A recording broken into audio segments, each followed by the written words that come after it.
I'm Lou with another episode of My Car Story, and today I'm with Steen Traxler. Steen, good to see you. You too.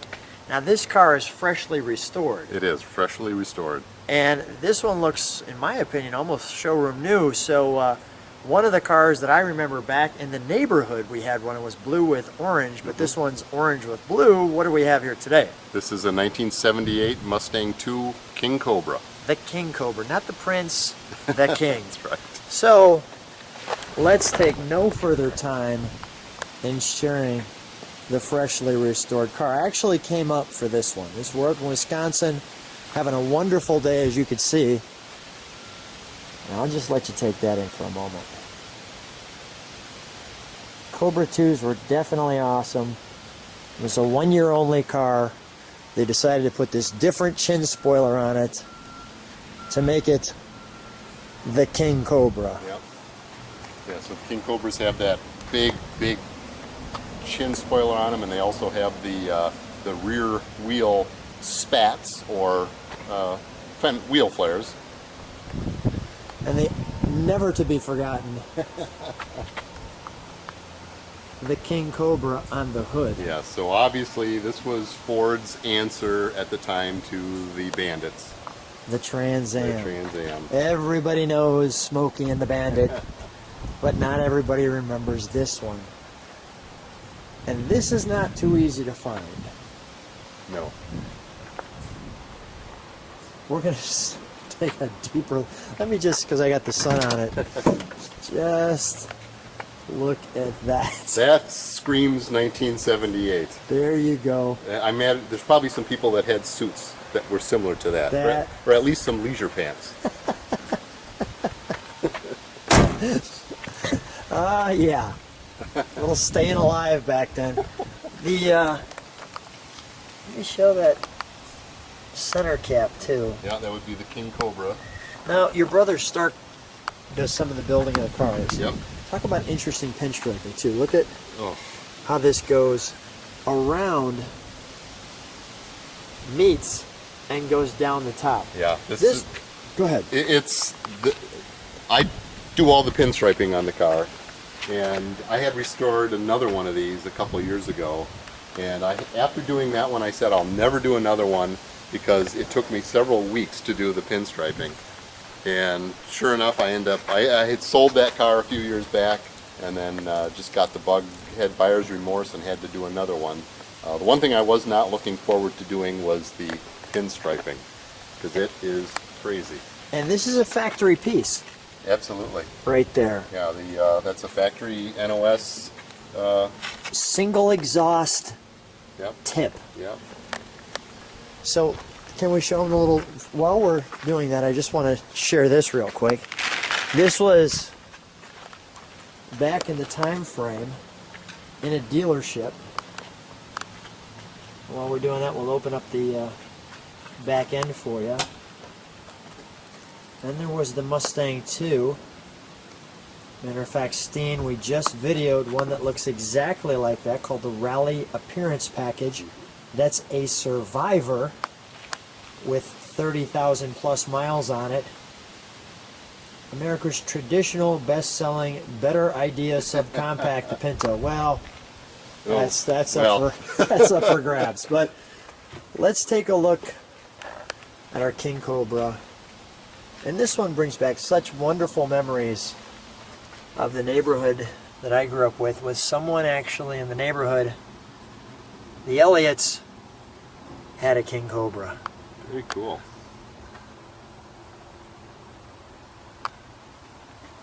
And this is the Marty report, which basically shares. And the one thing of note on there is how rare the tangerine color was on these cars. Where does it show that? So there were 81 automatic transmission tangerine orange King Cobras made. There were 66 4-speeds. So there were a total of only 147 of these cars in tangerine, and you can see the total number of King Cobras was 4,971. And here's the actual Mustang 2. Takes away from an ordinary day. There's your tangerine interior. That actually looks exactly like the girl I dated back in '78 too. I'm sure. Oh yeah, yeah. Yeah. I think I know her. Yeah, she's probably over me though. I'm sure. That's funny. This is a good shot. Check out the hair, the mustache. It's funny, in some of the old advertisements for the Mustang too, Tom Selleck was actually Is that right? in a number of Ford's ads. He'd be the perfect guy for that time. He would. Yeah, he would. he's And make everything look I good. think that girl in the beginning, didn't she leave you for him? Was that it? Probably, Okay, yeah. that's what I think that's how it worked. I think she did okay. Yeah, she probably moved on nicely after our dating. Back to the show, right? So, all right. So then, there's the car that we featured, the Mustang Ford 2+2, meaning the extra seats in the back. One of the things that we pointed out with Steen is, in the rally appearance package, if you're the man of distinction, then this highly popular option package is for you. So that's, of course, why he had to find that one. Oh, of course, yeah. With the 31 or 30-some thousand original miles. And here we have your car minus the T-tops. Mm-hmm. But there it is, the King Cobra, Cobra 2. And you're seeing all of that. Putting on the racing gloves. Oh well, yeah. With all that horsepower, you know, that's a requirement. You've got an audience with the King. Ooh. King Cobra, the new king of the road. Oh, that's great seeing this brochure. There's that interior. That's quite the interior. That is quite the interior. Wow.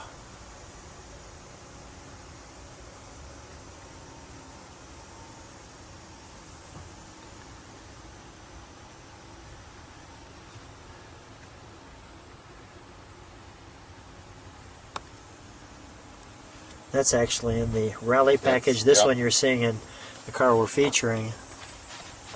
Then they're showing the radios. What difficult pieces was it to find when you restored this car? Oh, difficult pieces. I actually had to buy an entire different King Cobra just to get the rims. So the rims are hard to find because they're specific to these cars. Wow. Parts-wise, yeah, the rear spats on the rear wheels, those are not reproduced, so those are very difficult to find. They do make a fiberglass front piece, which doesn't look quite the same, but it's similar. Those are tough to find.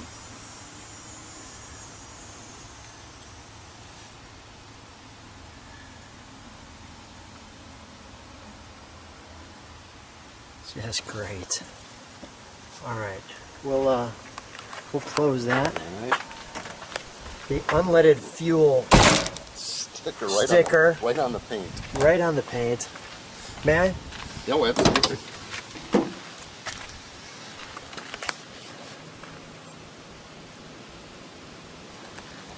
So I'll have to confess with the interior. Yeah, go ahead. This car came with a black seats, Okay. but this NOS material was still available, and so I just could not resist. Since I was going to order new seat covers anyways. Right, you said do it right. It's like, oh my God. If we're going 78, let's do it. this is how you do it. This is how you do it. Now, one of the things too with the King Cobra is it had this kind of almost turned metal-like dash. It did. Now, the original, so that is not original to this car. This is original to a Sport Gia package. Okay. And I happen to have it. I love it. Otherwise, it would have been brushed aluminum. Okay, so, but a brushed look like that. Oh, absolutely. Yeah. Yep, just like the same as the Cobra 2s. Yeah. And, you know, the one thing that I wish that look at the 8-track, Yeah, and I like it, the cars. of course. You know, one of the things that I wish they would have had a little King Cobra emblem just, you know, over on the other side. I'm surprised or else that they didn't put it on the steering wheel center. Something that would have let you know it's the King. Sure. The louvers, this one's just done Oh well, let's take a look under the hood, shall we? The wonderful black kind of padded feel there. Yeah. And those door panels, I was able to find those NOS. So really? Those are brand new. We really searched for the best pieces we could find when we restored this car, because I had, like I told you, I had done another one a few years back, and we had really just, done a really thorough restoration, and we wanted to top that one. So tell me the story on how did the brothers of Buick get connected to a 78 Mustang King Cobra? Well, how did that happen? I'll have to say that the other brother part of it, there was a bit of complaining. So, but he's been a very good sport about it, and we did. I see some modified headers, but other than that, other than the headers, everything is the way it should be. Right. Yeah, it just he is the one that does the restoration on my cars, and I kind of started getting back into the Mustang 2s, and he was a good sport, and he went right along. So there was a lot of learning that went on as he was well, not just doing learning, it. but there's a little story, I believe, with your wife, that when you met her, what was she driving? When I met my wife back in the early 80s, she was driving a 1975 Mustang 2, a little notchback, a V6 4-speed. And what? Go ahead. And so that's kind of what started the whole thing with the Mustang 2. I didn't care for the car at that time. Because? It burned some oil, and it didn't really have any performance. My brother and I were into Buicks and Pontiacs at the time, so we were driving real cars. Yeah. And so this Ford Mustang 2, we were just weren't going to have anything to do with it. Burning oil. So then I actually made her sell that car once we got married, and I never heard the end of it. So probably about 6 years ago, we found a Cobra 2, just like the one Farrah Fawcett drove in Charlie's Angels. It was white with the blue stripes, and she bought that car, and that kind of started it. She drove it and thought, hey, I don't like these old cars, why don't you sell it? And by that time I had fallen in love with it, and the confession. I fell in love with it. It was a V8 car, and we was having all kinds of fun with it. So the confession, you fell in love. I had to get one. That's awesome. All right, let's keep the hood open. Let's fire it. All right, here, there's something else I want to Yeah, show you. please. From the factory, they would use a grease pencil, and they would mark the King Cobras as they were going down the line, because these cars got pulled off to the side and had to be sent Is that right? elsewhere to have everything finished on them. So some of these cars, they wrote it on the top. Some of them, it was on the bottom supports. But usually on a King Cobra, you'll find that a lot. Okay. Obviously, over the years, and the paint didn't stick to it, so Sure. there it is. It's kind of cool to find that. That is cool. Good information to know.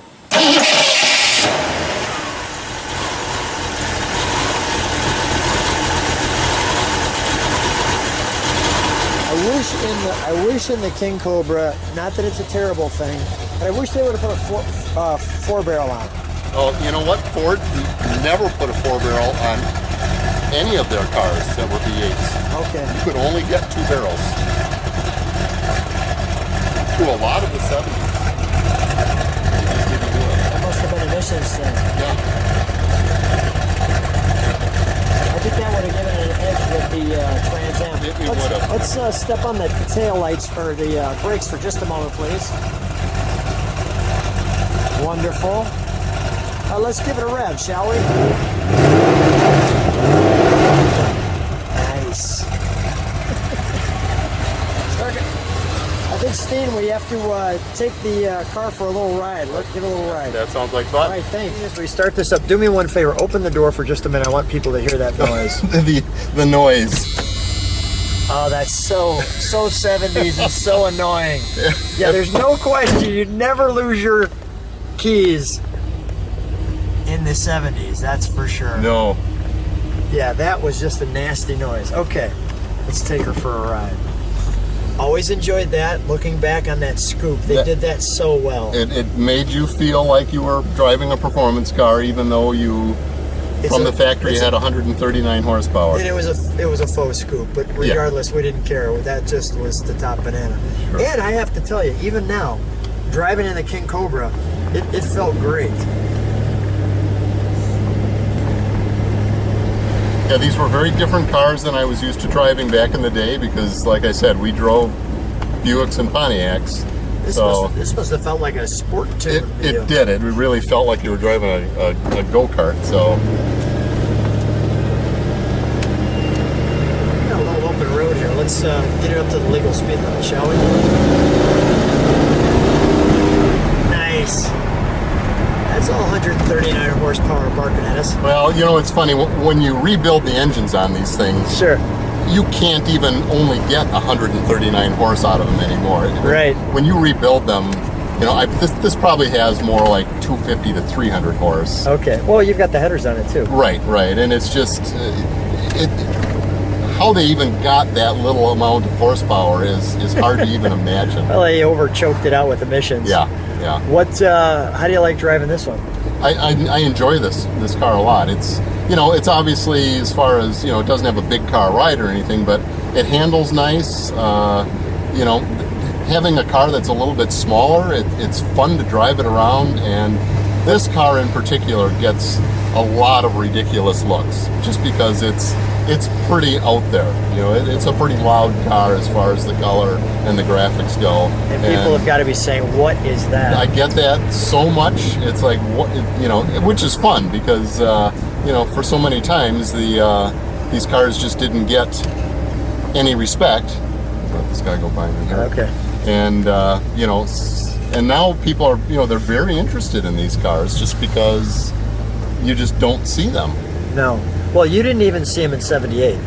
That's true. I mean, it was a little bit like the Superbird in the '70s. You knew they were out there, yeah, but you never saw any wings running around the street, and yeah, it was really rare. Yeah, I remember as a little kid, there was one somewhere in our neighborhood because when you did see it, yeah, it was like, oh my gosh. It was a big thing. It was just, you know, as kids, we just thought, oh my God, yeah, look at that car. You saw a lot of Trans Ams, but yes, very few King Cobras. Yeah, I mean, even in the day. So to be driving in this one is really bringing back some memories. Well, if people like what they see, subscribe to the channel, hit the bell. Steen, what a treat being in your car. Thanks for being on My Car Story. Thank you for having me.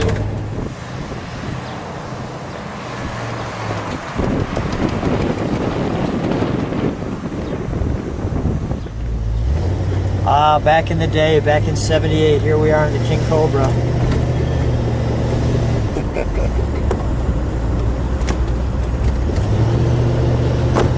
Oh yeah, all the rattles and all the goodness. Yeah, all the rattles. Yeah, you get a lot of the rattle from the little louvers on the rear windows. Yeah. That's always a tough one to try to get rid of. Driving it respectably when it's not your car, but it feels great, and I'm just honored to be driving. I feel like I'm right back in '78. I'm sure in the camera it's got my hair color wrong. It should all be black and very long. Right, exactly. Very thick and luxurious. Exactly. Just back in '78, just the way it used to be. Big, thick glasses, the whole thing. What a treat.